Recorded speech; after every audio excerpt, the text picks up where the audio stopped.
আমাদের কুড়িগ্রাম জেলায় এত যে রোদের প্রভাব আমরা না পাইতেছি, এটা চাষি কাজ করতে না পাইতেছি, আমরা রাজমিস্ত্রির কাজ করতে এবং না পাইতেছি আমরা রিস্কে ভ্যান চালাইতেছি। এত যে রোদের চাপ, এই রোদের চাপের জন্য আমরা আমরা কোনো কাজকর্ম করতে পারতেছি না। কুড়িগ্রাম জেলায় এত যে তাপমাত্রা, ওদের কারণে আমরা বাড়িতে বেরোবার পাই না, এমন রোদ এমন তাপ, আমরা কাজ করতে পারি না।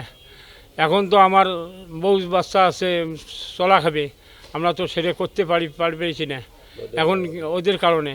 আমি কেমন করে চলবো? হ্যাঁ, আমরা ভ্যান গাড়ি চলাই, খুব কষ্ট করি, এই রোদের তাপ সেই রোদের তাপ আমরা কেমন করি এই সহ্য করব। কুড়িগ্রাম সহ উত্তরাঞ্চলের তাপদাহ মনে শেষে হচ্ছে না।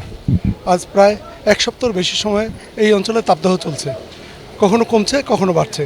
আজও কুড়িগ্রামের তাপমাত্রা 36.5 ডিগ্রি সেলসিয়াস। মৃদু তাপদাহ শুরু হয়েছে।